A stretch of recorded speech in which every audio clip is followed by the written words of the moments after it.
Est-ce que je suis prête à aimer à nouveau? Honnêtement, cette question elle me terrifie encore parfois. Après mon divorce, j'ai mis des mois à me reconstruire. Mais comment savoir si tu es vraiment prête à ouvrir ton cœur? Si tu te poses cette question, tu n'es pas seule. Et aujourd'hui, je vais te partager 3 signes concrets qui m'ont fait comprendre que j'étais enfin prête. Parce que, spoiler alerte, c'est pas du tout ce que tu crois. Alors, reste bien jusqu'à la fin, car le signe numéro 3 va te surprendre. Bienvenue par ici, moi c'est Letty. Aujourd'hui, je te propose une réflexion intime mais guidée. Comment savoir si on est prête à aimer à nouveau ou si on cherche juste à fuir la solitude? Comment éviter de se perdre encore une fois? Et surtout, comment reconstruire un lien amoureux sans se trahir? Dans cet épisode, je te partage mes prises de conscience, les vraies questions à se poser et ce que j'ai appris depuis que j'ai mis fin à cette relation qui m'abîmait. Reste bien jusqu'à la fin si tu veux repartir avec plus de clarté ou au moins avec un petit peu de douceur dans le cœur. Juste après la rupture, pendant la séparation, on doit gérer énormément d'émotions et énormément de pensées. C'est vraiment un gros mix, un gros brouhaha au niveau du cerveau et au niveau du cœur. On peut avoir envie de tourner la page très très vite pour éviter de faire face à ce ressenti. On peut aussi commencer à se dire que ça va être difficile de trouver quelqu'un, surtout selon son âge. On peut tout simplement penser qu'il est trop tard, que ça y est, toutes nos chances sont passées. Si on veut des enfants, on peut aussi se dire qu'il faut vite, très vite, se retrouver quelqu'un parce que l'horloge biologique n'attend pas. Ou au contraire, on peut avoir envie de rester seul, on peut se dire qu'on ne veut plus faire confiance, que de toute façon, ce sont tous et toutes les mêmes et qu'il est hors de question de se remettre dans une relation qui risque très franchement de nous briser le cœur et de nous faire perdre notre temps. Dans tous les cas, quelles que soient tes pensées ou ton ressenti, déjà, prends tout le temps dont tu as besoin. Tout simplement parce que selon la durée de la relation dans laquelle tu étais, il vaut mieux faire une bonne pause. Plus tu vas passer du temps avec quelqu'un, plus il te faudra du temps pour t'en remettre. C'est tout à fait normal. Traverse tes émotions, ressens tes doutes, tes peurs et prends conscience de ce qui se passe. Ça fait partie de la reconstruction. J'ai mis 2 ans avant d'aller à un date avec un autre mec. En plus, c'était juste pour un repas du midi. Je m'en souviens très bien, il était franchement sympa.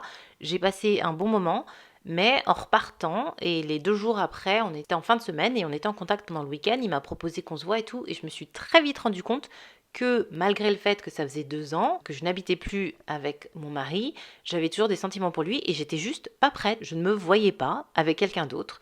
Mentalement, c'était juste pas possible.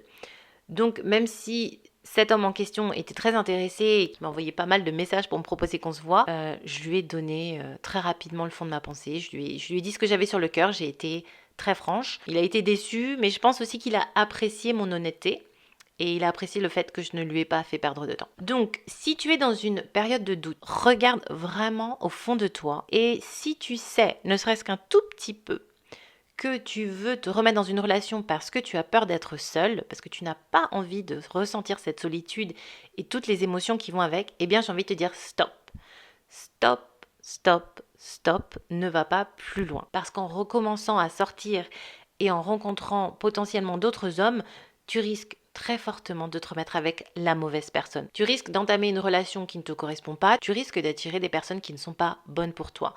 Potentiellement, tu peux juste apporter plus de douleur et plus de souffrance et accessoirement, tu peux aussi faire souffrir la personne avec qui tu te mettras, tout simplement parce que vous n'aurez pas envie des mêmes choses. Peut-être que cette personne, elle va s'attacher alors que toi, ça ne t'intéresse pas d'avoir une relation sérieuse et tu peux aussi lui faire très mal. Je sais que la solitude, c'est pas agréable. C'est hyper dur et c'est hyper inconfortable de se retrouver seul face à soi-même, face à ses pensées, face à ses peurs, face à ses doutes, mais ça reste une étape nécessaire après la rupture. Cette étape, elle m'a permis de me rendre compte que depuis très jeune, je passais d'une relation à l'autre, que j'avais extrêmement peur de me retrouver seule et de vivre seule, et que je voulais pas me retrouver nez à nez avec mes pensées et avec mes peurs. Du coup, à chaque fois, je me retrouvais un nouveau partenaire, je me remettais dans une relation très vite, ce qui me permettait de toujours avoir une distraction et de combler ce vide.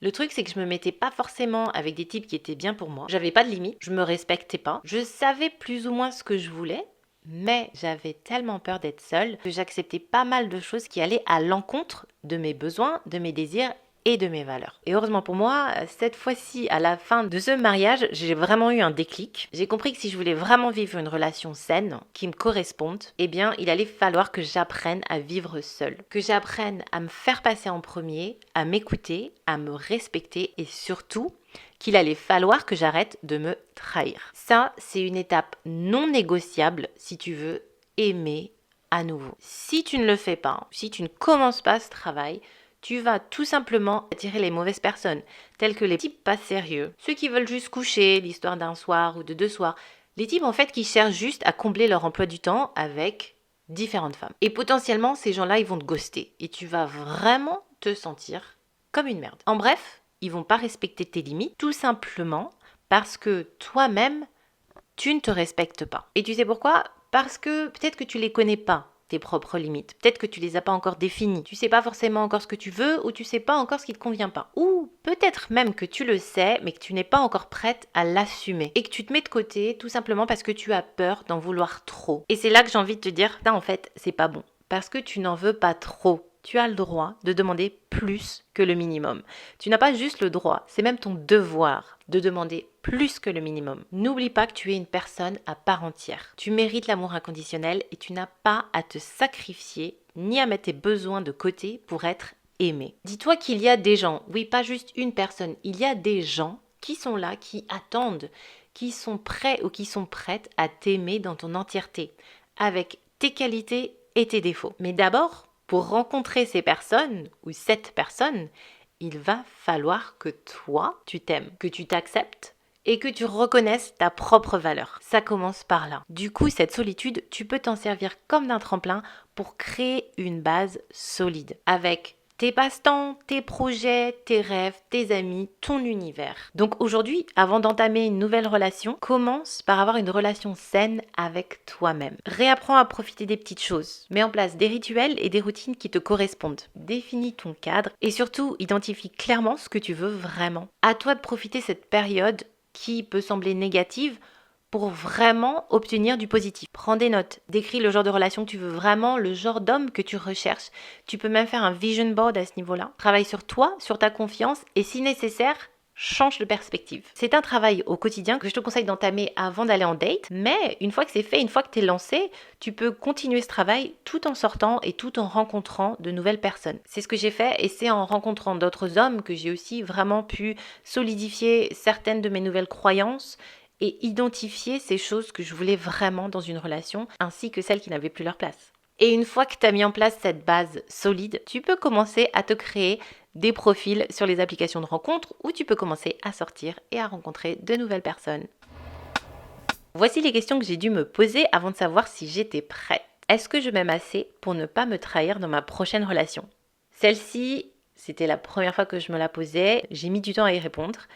Mais finalement, en entamant cette dernière relation, celle dans laquelle je suis depuis plus d'1 an et qui vraiment me convient, j'avais réussi à répondre oui. Il était hors de question que je me trahisse. Et j'ai vraiment eu ces conversations inconfortables. Et j'ai toujours ces conversations inconfortables lorsque je me sens vraiment bloquée ou confrontée à des choses difficiles. Est-ce que je suis capable de poser des limites sans avoir peur que mon partenaire s'en aille? Oh là là, celle-là, il a été hyper difficile jusqu'à dernièrement, même si franchement je me sens plus confiante et vraiment je sais ce que je veux. Oui, je suis capable de le faire, mais c'est encore une étape difficile quand je pose des limites, quand je dis les choses. Parfois, j'ai cette peur que oui, mon partenaire va me quitter. Mais très vite, j'arrive à recadrer la peur en me disant, eh ben écoute, s'il me quitte, c'est que c'était pas la bonne personne. Si on n'a pas de conversation constructive et s'il n'y a pas de compromis, c'est que c'était pas la personne pour moi. Et depuis que j'ai vraiment commencé à poser des limites, que j'ai vraiment appris à exprimer mon ressenti, je me sens quand même beaucoup plus confiante parce que finalement c'est un travail. Au fur et à mesure, hein, la peur diminue parce que on se rend compte quand on est avec une personne qui est prête à discuter et à trouver des solutions, ça devient beaucoup plus facile. La troisième question, c'était est-ce que je suis en paix avec le fait que l'amour ne va pas forcément durer pour toujours? Celle-ci, elle a été beaucoup plus facile parce qu'en fait, finalement, lorsque mon divorce a été prononcé, j'ai vraiment dû faire face au fait que oui, l'amour, c'est pas forcément pour toujours. Moi, je l'aimais toujours. Lui, je sais pas. Mais il n'y avait pas d'autre solution que de la séparation. Donc, en traversant ce divorce, j'ai dû accepter le fait que oui, l'amour ne dure pas toujours. Quand je me suis mise à sortir et à rencontrer d'autres hommes, à ce moment-là de ma vie, j'avais intégré le fait que oui, l'amour ne va pas forcément durer toujours ou qu'on peut s'aimer mais d'une façon différente, mais que la relation peut s'arrêter à tout moment, que je peux ou que mon partenaire peut dire stop.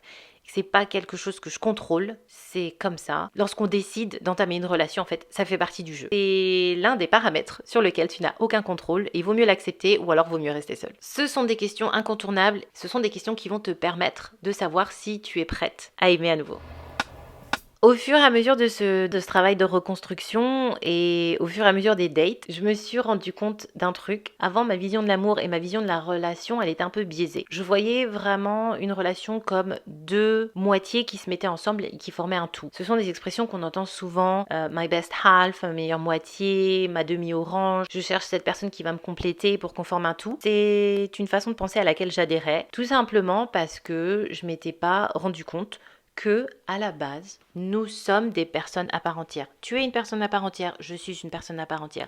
J'existe, je suis un tout. Alors bien évidemment, j'ai mes bagages, mes traumas, mes doutes, mes peurs. J'ai aussi mes expériences, mes croyances. Bref, tout ce qui fait que je suis moi. Et si j'ai envie de me sentir plus complète, c'est à moi de faire ce travail. C'est pas à quelqu'un de venir combler ces petits trous et ces vides. Être dans une relation, ça va forcément déclencher des choses positives et des choses négatives. Je vais avoir des réactions qui viennent juste de trauma, de peur que j'ai vraiment emmagasiné en moi. Il y a des choses que je vais pouvoir guérir en étant en couple, si je décide de faire le travail. Mais en fait, la personne avec qui je suis va juste déclencher certaines choses en moi et c'est à moi d'y regarder plus près et de décider d'en faire quelque chose ou non. C'est pas à cette personne de faire en sorte que j'aille mieux. C'est à moi de faire ce travail. Et mon partenaire, il me complète pas. En fait, quand on est ensemble, ce sont deux personnes à part entière qui décident de s'accompagner et de s'apporter du plus. Ça peut être plus de joie, plus d'amour, plus de bonne humeur. Ça peut être aussi plus de galère et plus de colère, ça va dépendre des jours. On est là pour partager le trop-plein, mais en soi, nous sommes aussi deux personnes qui arrivent à vivre séparément et à fonctionner séparément. On n'a pas besoin de l'un et l'autre pour vivre. On choisit d'être ensemble et on choisit de faire ce chemin côte à côte. L'amour ne vient pas te compléter. L'amour sain, il vient juste t'accompagner. Mon partenaire, il n'est pas censé me sauver, mais il n'est pas non plus censé me faire oublier qui je suis, ce que je veux et ce à quoi j'aspire. Et c'est pour ça qu'aujourd'hui dans ma relation, je ne cherche pas quelqu'un qui va m'aimer à ma place. Je ne cherche pas quelqu'un qui va me donner plus d'amour que moi-même j'ai la capacité de me donner. Parce que j'ai appris à m'aimer, j'ai appris à m'écouter, je me suis reconstruite. Donc cet amour, je peux me l'apporter. Et j'accepte volontiers l'amour en plus qu'on me donne. En faisant ce travail, je me suis rendu compte que oui, j'étais prête à aimer à nouveau, mais pas comme avant. Que j'étais prête à aimer en conscience, sans me trahir et sans disparaître. Et toi ? Où est-ce que tu en es? Tu peux partager ton ressenti en commentaire et si tu sais pas trop, tu peux juste me dire « Moi aussi, je me pose la question ». Si cette vidéo t'a parlé, surtout n'hésite pas à t'abonner à ma chaîne. Il y aura d'autres conversations comme celle-ci, douces, sincères, parfois inconfortables, mais toujours vraies. Si tu as opté pour la version podcast, surtout n'hésite pas à me laisser 5 étoiles sur ta plateforme d'écoute préférée. Cela permettra à d'autres personnes de découvrir le podcast. Et n'hésite pas à partager cet épisode avec une amie qui en aurait besoin. Je te remercie d'avoir écouté cet épisode jusqu'au bout. On se retrouve la semaine prochaine pour un nouvel épisode. Ciao, ciao!